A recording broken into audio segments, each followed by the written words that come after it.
Hey guys, today I thought I'd do a little bit of a chatty video for my second channel. And I saw this idea, I think I watched Samantha Ravindell do it like a few months ago, probably a year ago now. And I thought it was just like a really funny video because I'm very opinionated and also hate when people don't agree with me. And this is going to be one of those where I force myself to read comments that don't agree with me. And by that I mean reading 1-star reviews of my favorite products. Now, these aren't my favorite products of all time. They're ones that I could find on Cult Beauty and Beauty Bay, mainly Cult Beauty because Beauty Bay doesn't have like a very developed review system. Like most of it has like 5 comments at most. I mainly did Cult Beauty, which means I mainly focused on Charlotte Tilbury and Natasha Nona because those are the 2 that are on there. I have Milk Hydro Grip in there, just a few things, but it's mainly Charlotte Tilbury and Natasha Nona because those are the 2 brands on Cult Beauty that I can actually like go on. Now, I could have also went on individual websites for individual products, but I have an inkling that they delete the negative reviews.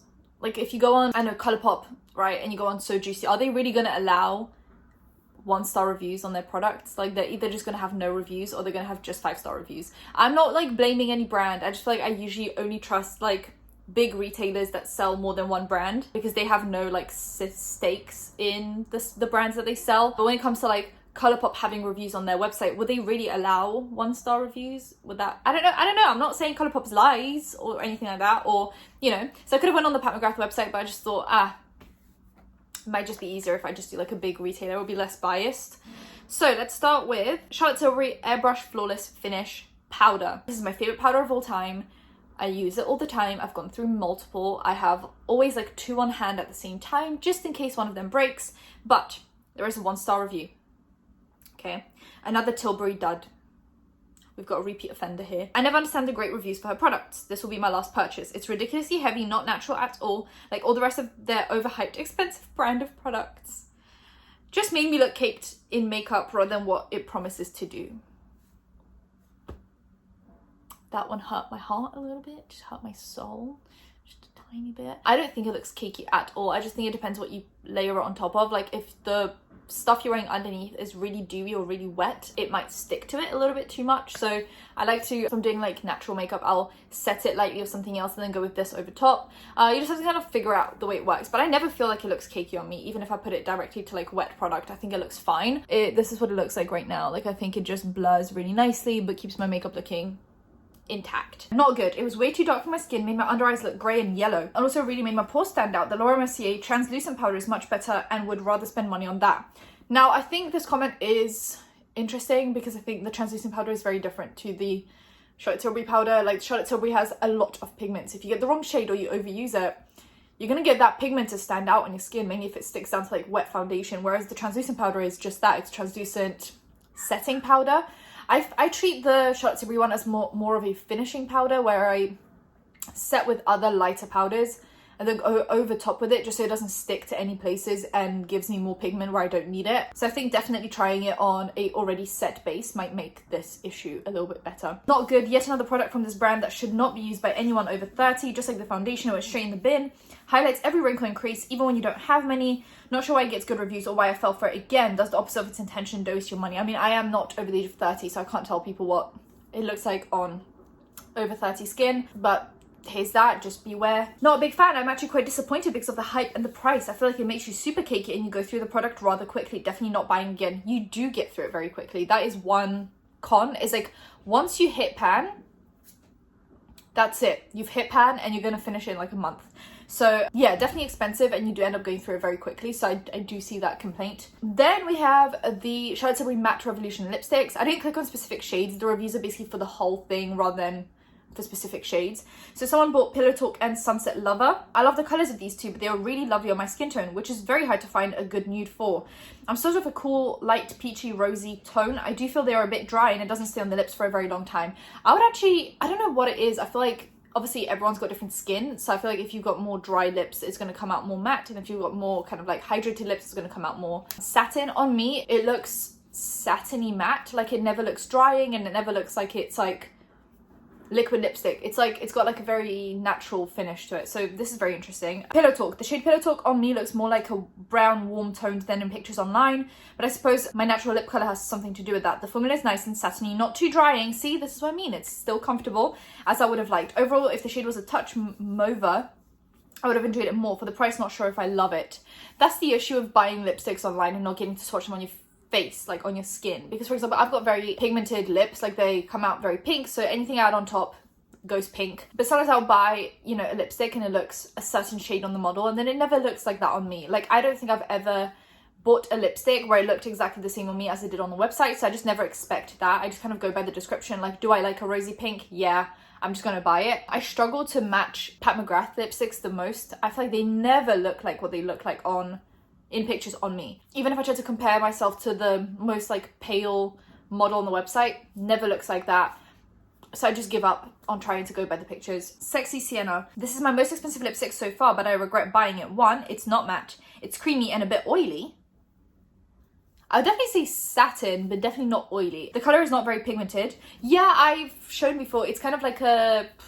like you have to swipe a few times to get a good pigment going, but I kind of enjoy that because it looks less stark. I feel like with Pat McGrath lipsticks, the matte ones, I love them, but one swipe and you've got like full opacity, and if you've got any sort of dryness on your lips, it just looks really weird because it's so pigmented that it just almost like doesn't mesh well with the skin. Whereas these ones, they're a lot more forgiving, so you can dial them down, you can dial them up, but I guess if you expected a full pigment lipstick, you're going to be a little bit disappointed. With the price, I expected it to be better, but quite disappointed. I don't know if I got a bad batch or what, but my Sexy Sienna lipstick doesn't look good. Maybe it's expired. Pillow Talk, disappointing. The texture of this lipstick is very light and creamy, and the scent is amazing, but the colour is very disappointing. I don't know if I got a bad batch or what, but my Pillow Talk lipstick doesn't look pink and natural, but almost brown and muddy. That's definitely down to natural skin tone. Then Charlotte Tilbury Airbrush Flawless Foundation. That's one of my like top 3, but possibly like number 1 foundation of all time. I love it so much. It looks so good on my skin. And then we have a 2 out of 5 rating. Not worth the money. I had high hopes for this foundation, but the color is completely off and it's very thick and cakey. Now, I wouldn't ever describe it as thick and cakey. I think it's very pigmented and you don't need a lot of it. You need literally like half a pump. So if you apply a normal amount of foundation, like how much you would put on with other foundations, it's going to look very cakey and very thick. But if you dial it down and try to spread it out more, it looks really good. And I feel like the consistency is just like any other foundation. It's not too thick, too thin. It's just like bang in the middle. This was a very thick and cakey foundation, and the color also did not match. I saw all of the negative reviews said something about the shade. They have a really wide shade range on the website, but maybe it's like the undertones are unclear, like you can't find. I feel like I bought literally the first shade I bought was the perfect shade for me, so I don't know, but I'm very pale, so I always just pick the palest shade and it seems to work. It also sits in facial lines and makes them stand out more. Dissatisfied with the purchase, very expensive for something that is not what it promises. I've been so badly disappointed with the shade of the foundation. I've been doing a match of the shade on the website and still color looks totally too yellow. The foundation in general has a good consistency. This is a very honest opinion I'd like to give about this foundation, which is what I wish I knew before purchasing. It's a full coverage foundation, however, it oxidizes on the skin, which looks unbelievably bad. I have never had it oxidize on my skin, but I do know that sometimes if, let's say, someone's got really dry skin, it will look darker, it will become darker, but it might just be like your consistency of skin, because it's never oxidized on me, but maybe it's also different pigments being used for different shades. They maybe react differently to the skin. I don't know. It's also not something I'd recommend if you have dry skin because it creates a very patchy, flaky look. It also goes a shade darker than what applied on skin. As normal as any other foundation, the coverage is 50%, so you won't see flawless. And I'm not certain I picked the best colour number. It's also a bit dry, but I won't be buying Charlotte Tilbury again. Ooh. A worse foundation breaks up, patchy, blotchy, strange texture, incredibly dry, and mask-like result. Just awful. Highlights every imperfection and ages you. I had high hopes for this, but it's just terrible. That was, aggressive. Wow. Yeah, I feel like foundation is like a very personal thing where, you know, with the eyeshadows, it's like, is it pigmented? Does it blend? Most of the time, if a palette is good, it's going to be good for everyone. With foundation, concealer, any kind of skin complexion area, it's so personal. Like, I could love a foundation, you could hate it, you could love a foundation and hate it, you know? Broke down completely. Had so many good things about this product and had to purchase it. Used it first thing in the morning and my face was a mess. The product turned into tiny balls and crumbled all over my face. Had to wash it off because it was glue-like. Sent it back, such a shame. I would have given it a second chance, only because I know sometimes primers and your skincare routine can affect the way your foundation looks. So for example, the Hydro Grip primer that I love does not work with the ABH Luminous foundation. So if I had bought the ABH Luminous foundation and tried it for the first time on top of the Hydro Grip primer, I would have assumed the foundation was garbage. But then I probably would have given it a second chance just on bare skin, just to try it out. Because sometimes primers, if it's like an oil-based primer with a water-based foundation, or the other way around, it will pill up and repel. Sometimes there's like a silicone base, so you know, you just have to like really give a foundation like 5 tries with 5 different routines before you make up your mind about something, because you can be passing up on an amazing product just because you're meshing it with the wrong stuff. Then we have Milk Hydro Grip Primer. Love it. I discovered it when I went to Florida, and it really made my makeup just stay all day when I went around like all the parks, Disney and stuff. So then I ended up buying a full size, and like I said, it does pill with some foundations, so you have to be careful. It's got that like glue sticky texture, so if you use the wrong foundation on top, it's not going to mesh well. Disappointing. I decided to bite the bullet and purchase the full-size bottle, having read so many good reviews. I have acne, so it's always a challenge to find suitable makeup. Unfortunately, my skin broke out worse than it has ever before, and my makeup literally slid off my face after a very short amount of time. I'm really disappointed as I had high hopes, but never mind. I think that's also a very individual thing. Sometimes the ingredients of the product just do not mesh well with your face. Recently, the It Cosmetics CC cream broke me out, and it never broke me out before, and I'm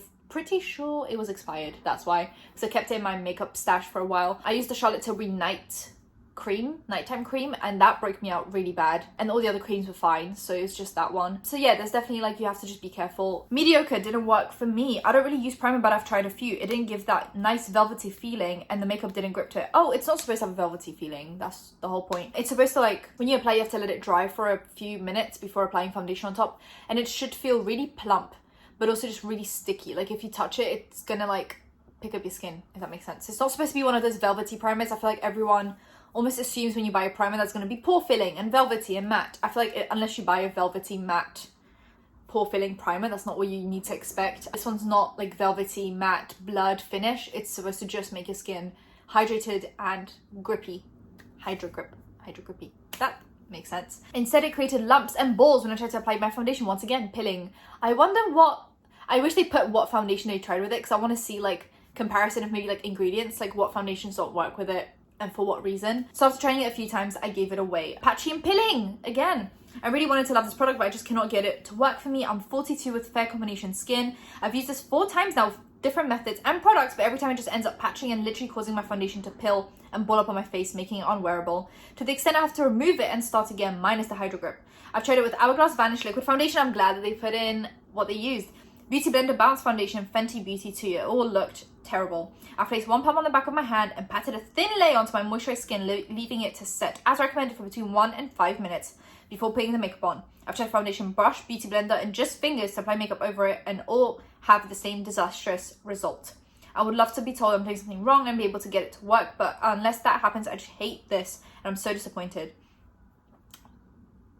I wonder if it's, we'd have to look into the foundations, because it definitely works with some of the foundations that I use. Then we have Charlotte Tilbury Hyaluronic Happy Kiss, which are the lip balms. Now, my criticism of the makeup is I love the consistency, I love the shades, I love the like formula, hate the packaging. It's so cheap feeling, and for a tinted lip balm, the packaging should be a lot more like luxe. The lipsticks are super luxe and weighted, but this is just plastic, and you just click it up and it gets really messy on top. I wish they had slightly different packaging for it. So if that's the criticism that comes up, I agree.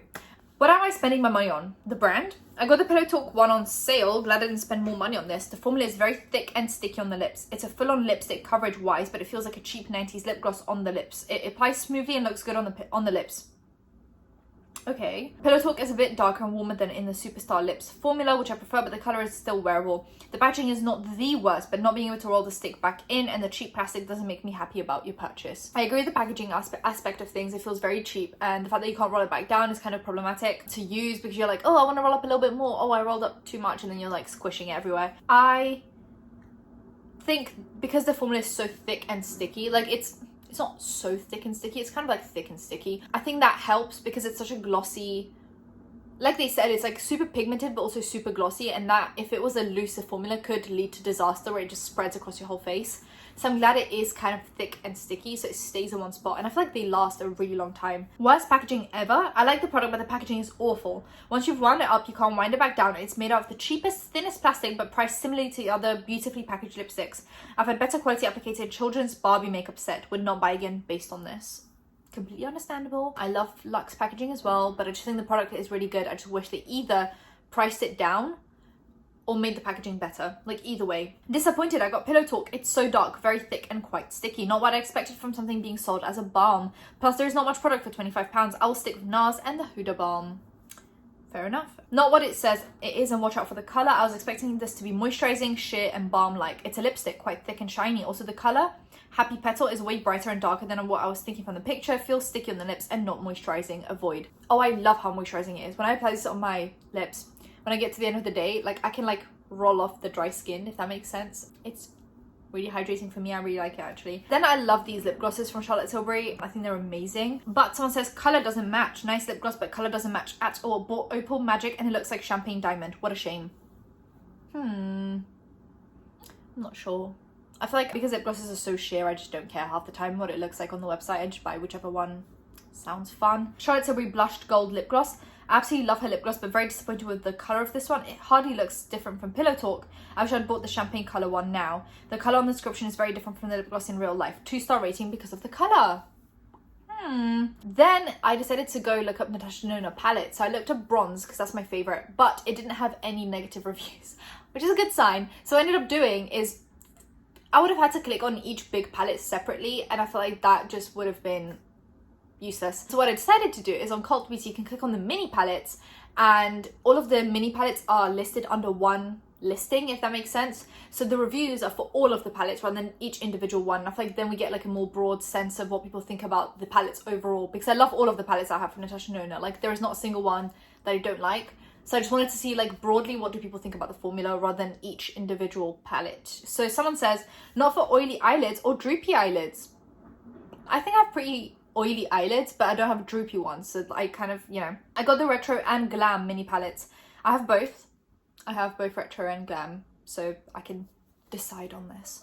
They're really beautiful colours. I wanted to achieve a really subtle eyeshadow look, which I did achieve with the colour palette. However, all my eyeshadow had rubbed off in a couple of hours.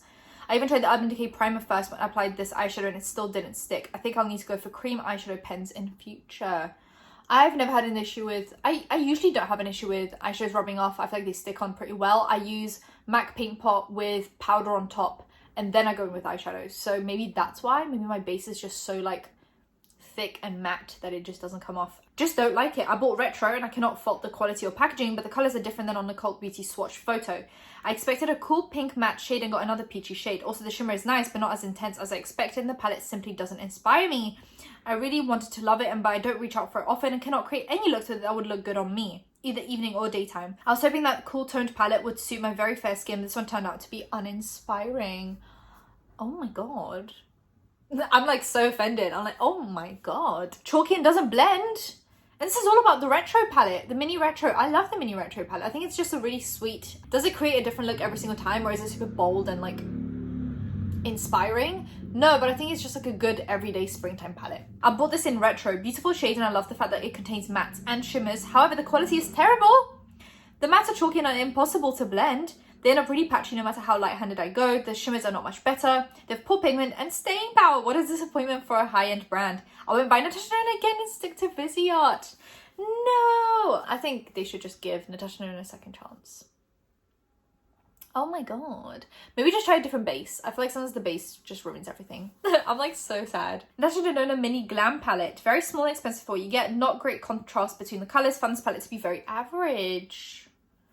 Oh. I'm offended. I think all the palettes are great. I think they're all great quality for me personally, and they all play a big role in my life personally. But, you know, I had lots of hype about Natasha Nona, however, didn't want to spend over £100 on eyeshadow. So the mini palette is perfect if you want to try the brand, but I'm pleased I didn't spend the money on a big palette because they are just okay to me. They still crease halfway through the day like most eyeshadows and have very affordable brands that were better than these. The colours are pretty though. I have pretty creasy eyelids and I've never struggled with that when applying eyeshadows, so maybe that's just like a personal issue. Great but not the best. I have the gold and the star palette. I love the gold so much more because all the shades are amazing. The star palette disappointed me.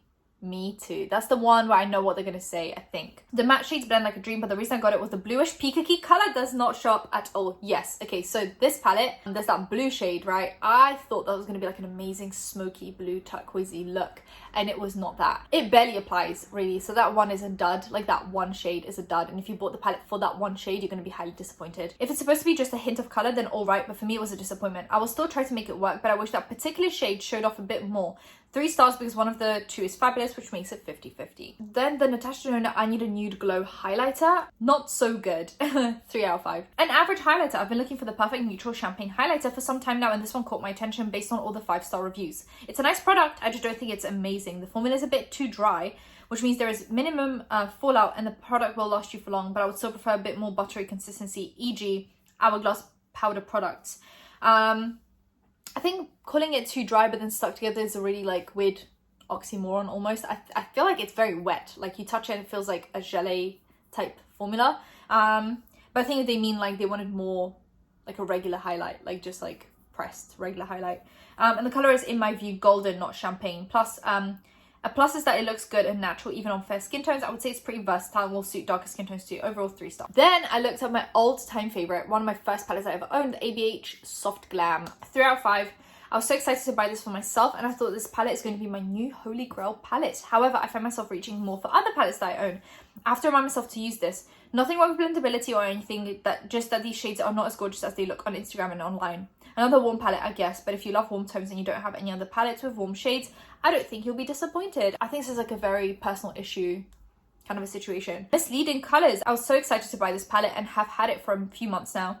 There are some parts I love. The glittery shades are so buttery and pigmented. I don't even need any spray to my brush and they just make my eyelids pop. However, I'm upset because the colours that are red in the pictures here and on the box are dark brown in my palette. Even sienna appears as a dark brown in my box, which isn't what I was promised. I usually wouldn't complain, but when I keep trying a certain look, it wouldn't work because I was expecting a red but kept getting dark brown. Even mulberry is darker in my palette, then just appears a matte, not a glitter. Well, yeah, mulberry is a matte, not a glitter. I feel like maybe she just looked at wrong like pictures, or like it thought that the pictures looked different than what it was. I've tried for a few months now and I'm just upset because I'm an ABH addict and this has been a disappointment to me. Then the Hourglass Ambient lighting powders. I feel like they're very controversial.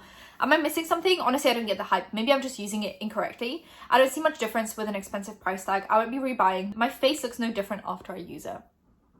I think my face looks amazing after I use these. Like if I'm feeling like my skin is looking bad or like my makeup didn't blend properly, a little touch of this and I'm just like, wow, incredible. I use it as like the last step before bronzer blush highlight to just even out my skin and make it look dewy and luminous and not dry. Way too drying, did not suit my skin type. Really clung onto my dry patches and made them worse. Did not see it as illuminating at all. My Becca's Soft Light Blurring Powder is much better for my skin type. I have combination / dry skin.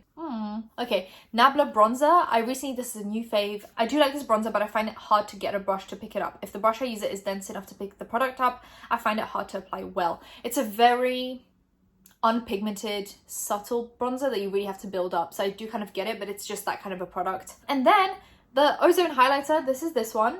Blinding, very blinding. It's a pretty highlighter and you are just looking for a natural glow, then go for it. But by no means the most blinding highlight I've ever used. I don't know what people want. I think this is like my max blinding that I want. I don't want anything more than this. And that is it for today's video. If you guys enjoyed it, give it a thumbs up, comment down below, anything in the comment down below, and subscribe to these videos every time I think of something to do. So hit that bell, be notified when that's happening. Social media links and the links in the description. I'll see you in my next one. Bye guys.